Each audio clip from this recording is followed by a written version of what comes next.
trying to find out why these people have not been paying for their directors. So when they found out that they were not paying, they actually computed the payments from the time the organization was opened up to date. And just imagine if, for example, your company was opened so many years back, and plus they would add the penalty, and the penalty would be twice the amount that you're supposed to pay. So it is another place where people do not really look into. Another area is making sure that you have included, I had mentioned it earlier, included housing allowance in your payments.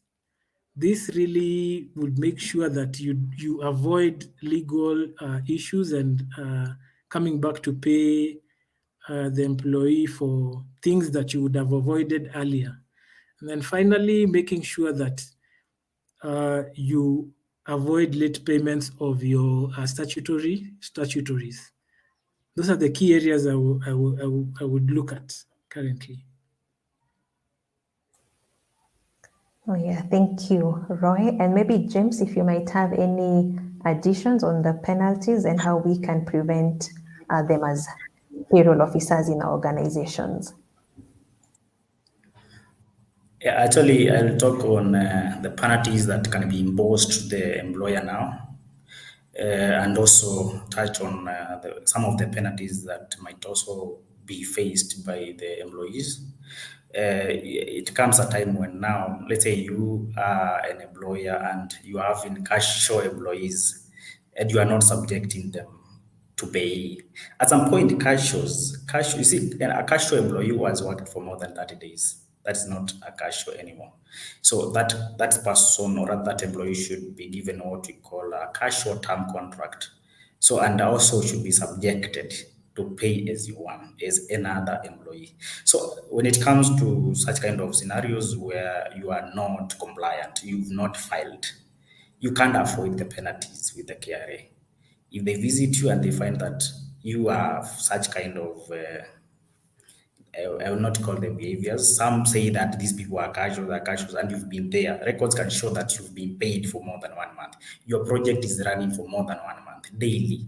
So you can't afford such kind of penalties, and the penalty is 10,000 or 25% of the amounts that were supposed to have been paid. And then when to touch on the side of now the individuals, it is also very important for employers to provide what we call the P9 forms to all the employees. I think it is a responsibility of the businesses or at the employer to provide these documents to the employees so that they can file the end year income tax filings. So if they do not do that in time, employees will also face penalties and interest issues. These are 1% for a late filing, and it's 5% if you don't file. So such kind of information is very necessary when it comes to the employer and the employee. Thank you, Lillian. All right, thank you, James. And I love how you've alluded that it's actually the employer's responsibility to provide employees with their P9 forms. And I think most of the penalties we've pointed out to are around the statutory deductions, late submission, and again, the onus always falls on the employer. So how can we, or what steps can organizations take to ensure that employees are properly classified, reducing the risk of penalties during audits? You've mentioned that times we engage staff as casuals, but really when you look at it, they're not casuals. Have in SSF Tier 1, Tier 2, depending if you're earning, I think the minimum, as Roy had mentioned, is 18,000. So how would we streamline and ensure that employees are properly classified to avoid penalties? Yeah, you'll allow me pinpoint some of the classifications when it comes to employment. We have what you call the primary employees and secondary employees. We also go further and split them into two. We have residentials non-residents. So again, all these are subjected to different rates. So actually, it's also evident from the P10 files that you guys normally pull from the iTax. They also guide in that process. So it's high time for all these HR and finance teams to be well versed with that. Who qualifies to be a secondary employee or rather a non-resident employee, because they are all subjected to different rates. We also have another classification of consultants and contractors. They are subjected to another type of tax, which you call withholding tax, and which is normally 5% of your gross if you are a resident. For non-residents, is 20% of the gross. So when it comes to the employee classifications, we have we have the we have residentials and non-resident, of which we go further, classify it to primary, secondary, and consultants or other contractors. All these are subjected to different tax rates. For the case of now cashiers, because cashier is also an employee type, a cashier is working within 30 days. That person is not subjected to any tax. But when it comes to you have now been working in this organization and the project is taking long now, more than 1 month, you have to be given a contract. This contract now binds you that you are supposed to comply. You are now like a primary residential employee. So you have to be subjected to the four statutories, that is the payee, NSSF, NHIF, and even the AHL, that is housing, affordable housing levy. So, yeah, when it comes to employee classifications, those are the four types that I can say that HRs and finance managers need to be very aware of, and what limits these should be subjected to. All right. Thank you, James. And again, I don't think we can overemphasize the need to move from manual to use of technology in ensuring that we remain compliant. So I think we've covered preparing for the audit and dealing with some of the penalties. But then how can our mind shift, change in how we look at audits? So in what ways can HR and finance teams proactively engage with auditors to foster a positive working relationship and derive more value from the audit process? And I think I'd like to invite Roy to, I think, share with us his experience on that. Yeah, I would state that many times that I've approached organizations, and when you approach organizations, when they hear there is an audit coming, they're very scared. I don't know why people get scared of audits.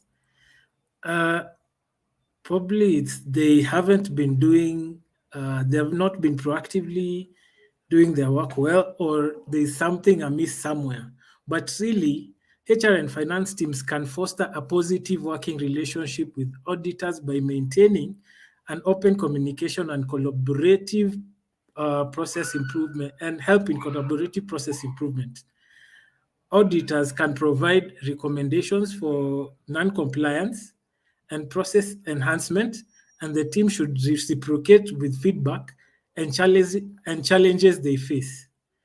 This two-way exchange can lead to proactive problem solving, better risk management, and really knowledge sharing. Such engagements result in more valuable and are mutually beneficial to both parties, and ensure they will help in ensuring compliance and enhance organization efficiency at the end of it all.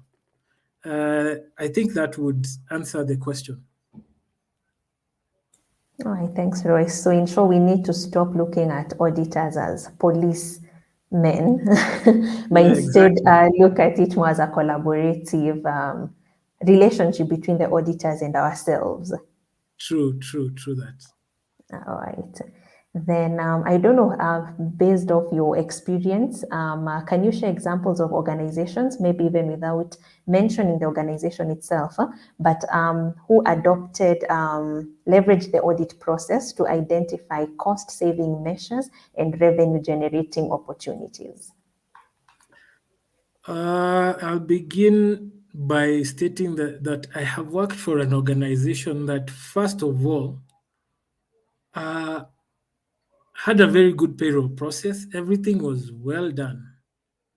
But after looking at the computations that they were using to do some of the inputs, like the overtime inputs, I found out that they were actually having varied calculations. There were quite a number of calculations that they were using.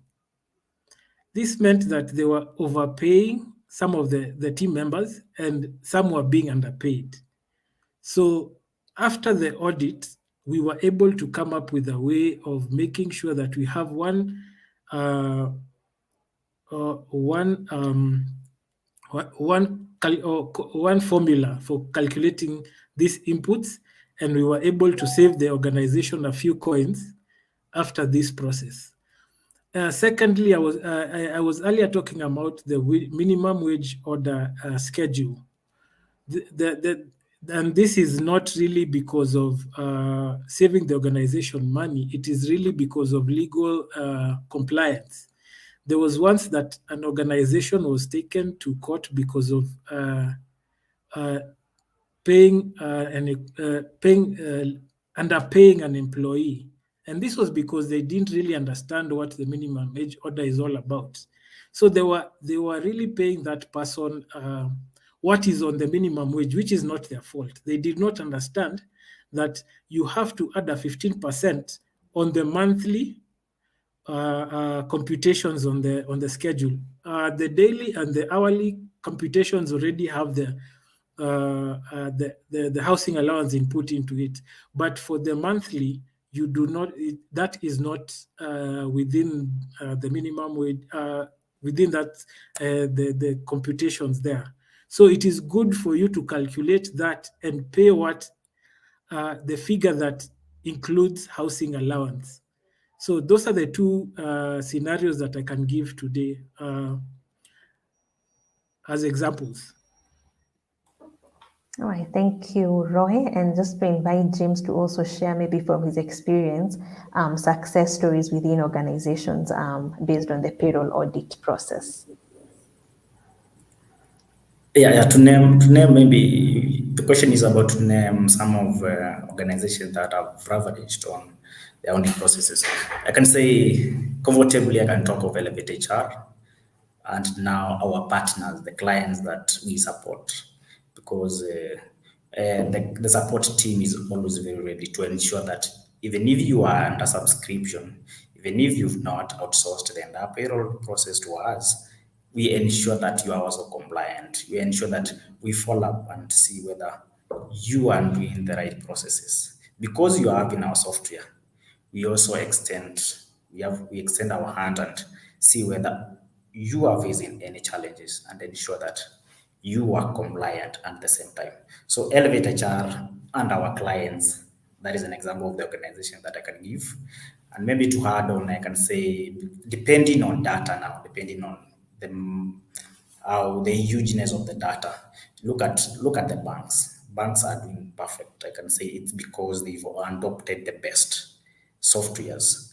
So talk of Safaricom, yeah, name them. In fact, the data is a lot. The employees are so many. But again, the guys are doing perfect. Why? It's because of adopting the best softwares. And Elevate HR is one of the best softwares. Right? All right.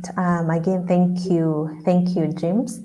So I think we've had a quick run through of the payroll audit process from preparation, dealing with compliance penalties, and how we can leverage on that audit interaction with between the auditors and the organization. So I think maybe at this point we can open it up for a question and answer segment, just so that we can be able to engage more with our audience who's on the call.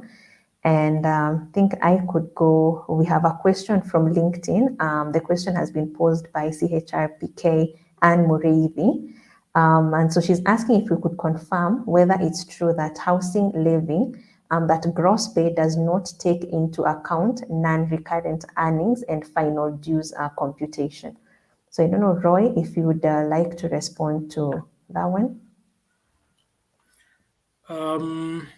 I would really state that gross monthly salary constitutes of basic salary and regular cash allowances. This includes housing, travel or computer cash allowances, and car allowances, and such regular cash payments, and would exclude those that are non-cash, as well as those not paid regularly, such as leave allowance, bonus, gratuity, pensions, severance pay, or any other terminal dues and benefits. Thank you, Roy. So computation is on recurring earnings, basic and any other recurring allowance. Yes. All right. Thank you, Roy. And I think we'll just open it up for more questions from our audience.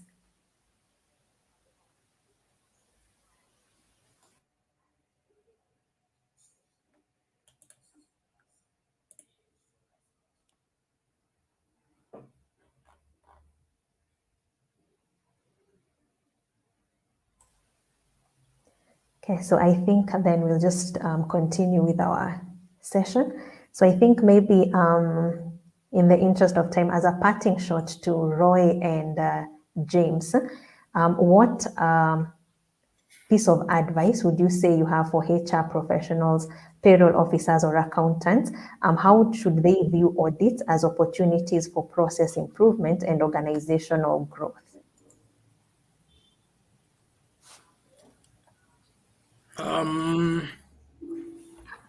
I'd say HR professional, payroll officers, and accountants can utilize audits as an avenue for process improvement and organization growth by identifying inefficiencies, also ensuring compliance and enhancing accuracy.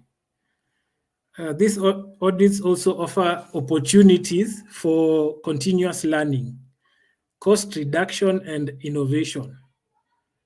By proactively addressing such issues, they can foster a culture of trust and also insights, and gain and can also gain and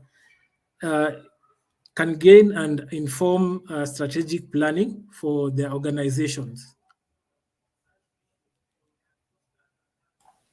Thank you, Roy. James, what would you be saying? Your parting shots to our audience? Yeah, number one, I would talk of integrity. Yeah, you see, when you get experienced, or rather when you go through multiple payroll audit processes, you get to learn that there are some things that you should not underwrite. So integrity is key. You learn to have integrity when it comes to the payroll processes. The next thing is, of course, confidence, because you learn in the process, you gain a lot of experience in the process. And for sure, you as an HR or rather an accountant, you'll find it easy because right now you are involved. You have auditors whom you can consult. So you gain that confidence when it comes to the payroll processes. So it is of importance. Right. Thank you, James. And I think in helping our audience gain confidence when it comes to processing payroll and preparing for their payroll audit, maybe you could just advise the audience how Elevate HR is helping companies prepare for payroll audits. Yeah, as I said, payroll softwares are accurate because all these processes have been coded backend, and no errors, no typo mistakes. And in fact, you have in our software, you can always have access to all the necessary reports. 90% of all the necessary reports that you have to provide to the auditors. Name them, like you, considering the look back period. Let's say now the auditors want to audit your last 6 months. You are able to pull all the reports needed for that. The NHIF, or rather the compliance reports, those are the statutory reports. Talk of the employee data. Our payroll system is also having a chamber where you can keep all the employee information, all the documents, because the auditors will also question you. You provide the employment contract to check the informations about these employees. So from the software, you can always pull all that information. So it's just a click of a button, and then you have access to the right information for you to provide to the auditors. We are also creating a capability that you as a user, you can still have the auditors engaged through the software again to smoothen, or rather to make it an hassle-free, so that the auditors can still pull these reports. If you create them as users, they can still pull these reports through the softwares. To talk of the reports, all the way from the employee data, all the payments, the payroll ledgers that are needed for the reconciliations, you can always find them in the software. Elevate HR will give you all that. So the data will always be very accurate. We also provide a lot of awareness. We train our employees at the same time. We make sure that they are up to date to the laws that govern the payroll processes, so that they don't be incompliant at any point. So we always assist them. We provide them any assistance as they request. For instance, like just the other day, I was dealing with a company in Ethiopia that they needed to have access of all the payments, the proofs of the payments. Just a click of a button and then you have them. So, All right. for doing, then the audit process is meant to be smooth and without sins. Yeah, thank you, James. And you've mentioned you're always training your employees. Maybe I could follow up to that with a question from one of our audience members. Her name is James. She's posed her Jane, my apologies. She's posed her question through LinkedIn. And if you could just confirm, do you have trainings on payroll management? And I would assume for companies that purchase the software by Elevate HR, do you have trainings on the same? By default, of course, we have trainings, because during the onboarding process, which is always the first stage, we always take you through a training process. In fact, we run payrolls for more than 2 months for you to get the insights of each and every step that you are needed to follow. Our payroll software is friendly, it's easy to access. It's one of the best softwares, I can say. We normally give trainings actually to all our clients. All right. Then another question, I think there's a bit of interest around the software when it comes to payroll processing. We have Paul also has posed his question through LinkedIn asking, do large companies, for example, Safaricom, use your service, or do they do payroll in-house? And if I may just add on to that, James, I think the question also just wants to ask, can your software support organizations with a large number of staff? Yeah, our software is robust. I can say that. We are having clients with more than 200 employees. We've not gone that further, but the capability of it accommodating many employees is there, because according to the features and what has been said, or rather the product is one of the best, because I think it can accommodate as large as even more than 1,000 employees. Yeah, you see, softwares are designed to solve the problem. Yeah, not to solve a fraction of the problem. So actually, it can accommodate all that. All right. Then I think lastly, James, part of, say, for example, the support that Elevate HR would provide, for example, in February this year, when it became mandatory that NSSF deductions will be tier 1, tier 2, for an organization that was still doing the 200 deduction and now come February payroll, they have to do tier 1 and tier 2.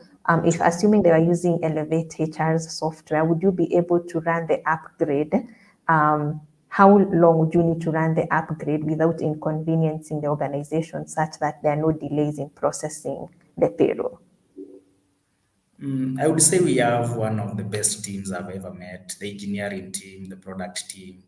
In fact, like addressing a feature doesn't take us 2 days to solve that because it's just an adjustment of minor codes inside. So it takes not more than 2 days because we don't want to be caught by the compliance. So we were very ready, in fact, by February. All right. Thank you, James. Always feels like we need more time for such conversations. I think matters payroll and audit will always require a bit more time, but unfortunately, we only had 1 hour for today's session. So I think maybe I would now like to hand it back to the team at Elevate HR. I think it's been quite an engaging session. I picked up a lot of takeaways. So again, a big thank you to our 2 panelists, James and Roy Saka. Thank you. Thank you, Over Lilian. to you, Pili. Thank you, Lillian. That was Thank you very fantastic much. moderation, first of all. And thank you, James and Roy. I know James and Roy have told us their parting shot. Lillian, I want to hear a parting shot from you as well before we end it.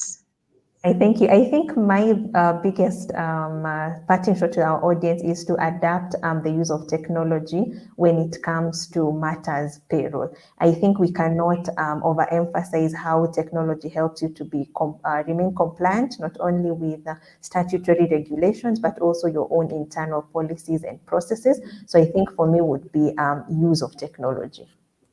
I love it. Well said. I cannot add more from that. So thank you so much to our audience who have been engaging us. I can see Jane Mugo on LinkedIn. She's been leaving some comments there. She said on statutory deductions, we should highlight DIT, even though it's an employer contribution only. She's also mentioned the NSSF rates, tier 1 and tier 2, and said that they're payable by employers and employees. Thank you so much for everyone who's asking for a recording. That is Elia and Evangelist Agape. We will sure provide this recording. So thank you so much again for your questions and for tuning in. Otherwise, I'd like to thank everyone again for participating.